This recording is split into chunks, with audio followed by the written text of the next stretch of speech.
personally when you don't like the way you're heading. But what do you do if you don't like the way your organization is heading? This is so difficult. It's an important question, Susie. It's certainly relevant, I'm sure, to a lot of our listeners, but it's challenging to answer without having, obviously, the specifics of the situation, right? Because there's a big difference if you're the founder, if it's family-owned versus a board, if you've been there for 3 months or you've been there for 3 years. Right. So let's narrow the scope and let's assume for a minute this is not a founder. This is somebody who was parachuted in, and 3 months in, they realized this is not anything like they told me it was. They didn't lie. Oftentimes, when organizations are hiring and bringing in a new leader or even a new manager for a division or department, they tell that person what they know, but sometimes you don't know all there is to know till you've been there. Until you're in it. Till you're in it. And then, it's not that it's too late. It's like, oh my goodness, this is, all my grand ideas I had coming in, that's years down the road. There's so much trench work. That's on pause. Yeah, that's on pause. So generally speaking, with that as sort of the context. Which I think is probably the most common. It is. I would say so, yeah. I mean, if you're a founder, you're generally not going to wake up one day and go, oh no. Oh no. No, you know where you're heading. Yeah. So the short version of my advice is at some point you have to paint a compelling picture of where you want the organization or the division or the department to go, what you want it to look like, what you want it to feel like, what you want it to operate like. In other words, there's got to be some sort of target that you're moving toward. And the challenge is you have to put words around that, and you've got to begin painting a verbal picture of a preferred future, either for the entire organization or for the department or the division. And I've experienced that here. We've been here 28 years, and there's been a couple of times when it was time.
Do something new or do something different. And again, as we talked about last time, intention is irrelevant, right? And even the mental picture I have of where things should be is irrelevant if I'm not able to put words around it and begin to paint a verbal picture of, okay, here's where we're going, here's where we're headed, here's what we want this to look like, here's what we want this to feel like, here's what we want future production to be like, here's what success is, this is what we're moving toward. So to some degree, a leader has to cast a compelling vision about where we're going because he or she is not content in terms of where they are. But that's just the beginning, and honestly, that's the easy part, right? Then the work starts. Yeah. So let's talk about that again. At the risk of being a Debbie Downer, let's kind of talk about what does that work feel like? So what is required after that picture of a preferred future? Yeah. What happens next? Okay, well, one thing leaders can never lose sight of is this. Systems create behaviors. Yep. Systems create behaviors. Speeches don't create behaviors. Mission statements don't create behaviors. Systems create behaviors. Organizations do what they're organized to do, and employees do what they've been doing. And that's why changing direction or bringing about change is so difficult organizationally. So with that as a backdrop, here are 3 things to consider. Number 1, every organization, and this is similar to systems, every organization is working off some sort of model. And again, the model, like systems, determines behaviors and determines responses, response time, all those things. So a leader that wants to bring about change because they don't like the general direction of a department, division, or an organization needs to look at the model and ask the question, does the current model actually facilitate success? Does the current model actually facilitate success? And once upon a time, it did. which makes it hard to change because this is, dance with the one that brung you. This is how we got here. Right. So you got to do a deep dive into the model. Does the model need to be changed? Does the model need to be adjusted? Does the model need to be abandoned? Mm-hmm. Number 2 is to ask the question, what are we funding? Because what gets funded gets done. That's right. And what gets unfunded doesn't get done anymore. Right. And one of the easiest ways to change the behavior of a department or division is to unfund their favorite projects and to unfund the things that really are not contributing either to the bottom line or contributing to where you want the company to go. Because you take away funding, energy goes somewhere else, right? So, this isn't funded anymore. This is. Which thing do you want to work on? The thing that's funded. So sometimes and that's kind of a hammer, that's extreme. But hey, if you want to change people's behavior, just unfund their projects, unfund what they're doing, unfund a department, reallocate resources, reallocate people. So funding is a leverage point. And the number 3 is to look at the daily behaviors that are not taking the organization in the direction they want to go. We talked about this a long time ago. When years ago, it's probably been 15 years ago, we needed to make some changes like this. And we started with a conversation around our values. What does our organization value? Maybe we need to, raise the value conversation up. Maybe that'll help bring about changes. And as we started down that path, it occurred to me, no, that's not the problem. The problem is we've never delineated and we've never identified and defined the behaviors that we believe are essential to the success of our organization. So what we did is we had a conversation in our management team or leadership team around what are the behaviors that if every single employee would embrace these behaviors, it would move us in the direction we want to move in. And so we came up with 6 behaviors because remember, systems create behaviors. But when people begin to embrace different behaviors, it impacts the systems. So it can work either way. Yeah. So you can adjust systems, which will adjust behaviors, or you can raise or redefine, here are the behaviors that we want you to embrace, which forces the systems to change in order to compensate for those behaviors. So it can go either way. So in our case, we chose, here are the behaviors. And all these years later, those are the 6 behaviors we come back to over and over and over. So stepping back, when the organization, again, division, department, large or small, is moving in a direction that it's just not going in the right direction. Again, principle of the path, direction, not intention, determines destination. When that needs to change at a fundamental level, those are 3 things. There's got to be a vision cast piece on here's the preferred future. There's got to be let's examine the model. Does the model need to be abandoned or tweaked? What are we funding that needs to be unfunded? And where do we need to allocate resources? Because again, where you put the money, that's like a vision or like a goal, and energy moves toward goals and vision. And then thirdly, what are the behaviors that the people in this department or division or organization need to embrace? And what are the behaviors they need to abandon? Yeah. And a sort of, part of all of that is what is rewarded is repeated. And what's not rewarded is generally not repeated, and what is punished is abandoned. So within the context of an organization, that's just a general principle. So those are some of the big pieces. Well, so let's talk a little bit about a few of those pieces, because I think that the specifics are really going to get us to what do you do about it. So let's start with the idea about how the model affects directions and ultimately destination of the organization, because that's a big piece. We talked last time about marry your mission, date your model. So the model is up for grabs. But always. What does that look like? Yeah. What does that look like? Well, the model includes, and this is what makes it so difficult, the model includes all the job descriptions. Yeah. And individuals in the company were hired to do a specific job that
that was deemed essential for the model that's being run. So when you start messing with the model, you're messing with people's jobs, their livelihoods. It's so complicated. Complex. So, and welcome to leadership. There is immediate pushback. There is immediate panic. Yeah. Oh, now we got the conversations going on. What are these changes going to mean to me? Because when you get up and start talking about change, it's just human nature. The first thing I think about is, what does this mean for me? Not the company, not all this grand vision you're talking about. What does this mean for me? But models have to be examined. If you marry the model, the world is going to pass you by. It just is. We all know that. We don't even have to give the illustrations. Everybody knows the big illustrations of that. So it's definitely important, based on all that, to ensure your organizational model is built to take you where you want to go. Right. That makes total sense to me. And to remember, once upon a time, it was. Nobody's doing anything wrong. The world changed. That's right. The economy changed. Something has changed. Something in your industry changed. Right, that made the model somewhat obsolete and becoming more obsolete by the day. And now you're heading in the wrong direction. Yep. So in a related way, funding feels like a huge issue to me. Unpack that one a little bit more. So over time, organizations, if they're successful, they just do stuff they don't necessarily need to do. Mm-hmm. And those things were funded a long time ago, and they're not necessarily hurting the organization. But what used to be mission critical, what used to be strategic, now it's a little bit of sideways energy, but they've been here for so long. This is what we've always done. And again, wow, 29 years later after starting our organization, there have been so many times where we've had to say, you know what? That's sideways energy. It used to be strategic, but we can't keep funding that. If we're not careful as leaders, we succumb to fairness funding. They got some, they need to get some too. Yeah. Well, that's no way to run a business. I mean, fairness ended, as we say, in the Garden of Eden. After the Garden of Eden, nothing's been fair. Nothing's fair. Right? And we tell our kids that all the time, right? It reminds me actually of a conversation we had with our friend Cheryl Batchelder years ago. I love Cheryl. Yeah, Cheryl was in several food companies, ended up at Popeyes, and rescued it. I mean, it's an extraordinary story. The turnaround, the stock, everything about it was amazing. And she talked about coming to Popeyes and realizing, this isn't working. That's why they hired her. Come in here and fix this. Right. And she talked about, again, it's been some years ago, so I may not get this right. Correct me if I'm wrong. But I remember her talking about she couldn't get people on board with what she knew needed to happen. They would listen and nod. And then again, everybody goes back and does what they've been doing. Does what they've been doing. And she realized the only way I can get them to engage with these new initiatives is I have to unfund what they're currently doing, or I'm not going to get their attention. And so she did. She went in and she identified the areas that weren't mission critical, that weren't supporting either the bottom line or supporting the new direction, and she just unfunded them, which she had the power to do. Well, now they had to pay attention. Yeah. So again, it's kind of a big stick approach, but in some cases, it's the only way. Some say sometimes it's needed. Right. And when change is necessary, not just for the survival of a company, but when change is necessary for maximizing the potential of a company, it's absolutely right to unfund and reallocate funding, because where the money goes, that's where the energy goes. Exactly. So that's what that's about. That is a huge thing. So the final thing that you said can take an organization in the wrong direction is the wrong organizational behaviors. Right. How so? Well, part of that answer is something that Michael Gerber talked about years ago in the E-Myth and the E-Myth Revisited. He talked about orchestration. Orchestration is essentially answers the question, this is how we do it here. Mm-hmm. This is how we do it here. So in every organization, there is some level of orchestration, whether it's how accounting handles accounts receivable. And in every level of organization, there's some orchestration. That's what makes it predictable. But the healthy rhythm is orchestration and evaluation, orchestration and evaluation. Orchestration is this is how we do it here. Evaluation is this is how we make it better. So there has to be predictability, but there has to be evaluation so that we're constantly making the processes better. So to answer your question about behaviors, if there's only orchestration, that will keep people behaving the same way forever, right? And that's the problem is I'm trying to make changes, but everybody does what they've always done because this is what we hired them to do, and this is what their job description is. And this is how this is done. That's right, and this is how we've always done it. So there has to be an interruption to the current orchestration, and the way you do that is by evaluating the current behaviors or job descriptions or rhythms or whatever you want to call it, in light of the new direction. And that's the evaluation piece. So we're going to orchestrate and we're going to evaluate. In some cases, this is a gradual behavioral change. In some cases, we're just eliminating these positions. This, quote, behavior as it relates to this job description, it just needs to go away because it's not mission critical anymore.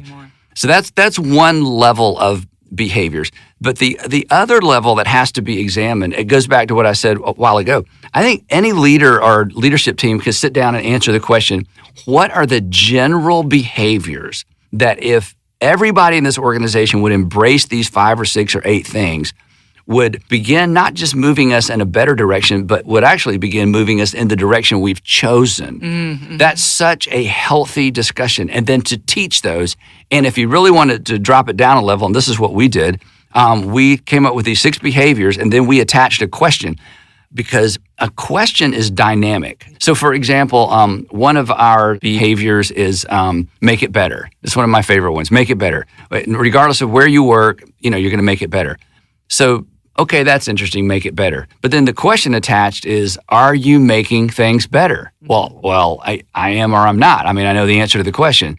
So identifying some behaviors that you feel like would move the organization in the direction you want it to go, adding the question so people realize either I am or I'm not. One of our behaviors is stay fit. I want you to stay fit personally. Are you? And then there's a question about staying fit. Well, you are or you aren't. So the questions add a dynamic to what can be just a static value or a static behavior. So both of those things, those are the 2 components, I think, of the orchestration evaluation, and then on more of a personal level, what are those behaviors? And again, it's so easy to sit here and talk about this, but when I think about how long it took to begin shifting the behaviors overall, it's a process. But again, hey, if you want to make the organization better, these are the kinds of things you do as a leader. That's the work you have to do. Yeah, it's the work you have to do. And it's a lot of work. It does not happen overnight. But again, going back to what we talked about last time, and those of you who are listening, if you didn't hear our previous discussion on the principle of the path, you need to go back and listen to it. But there's a difference between solving a problem and changing a direction. Yeah. And the metaphor or the word picture for what we're talking about in this conversation is not problem solving, it's changing the direction of the organization. So it's different. It takes longer. There's no quick fix. If you approach changing the direction of an organization like solving a problem, you're going to create many more problems. You just are. Sure. And this is important for leaders because we want it done now. Mm-hmm. And I fall prey to this, once it's clear to me, I want it to be clear to everybody immediately. And oftentimes I want to shortcut around the elongated process of casting that vision, making sure everybody's on the same page mentally, emotionally, moving in the same direction. Defining the behaviors. I want it now, because it's clear to me, it should be clear to you. Yeah. But that's not how you change the direction of a department, a division, certainly not an entire organization. And it requires a lot of work.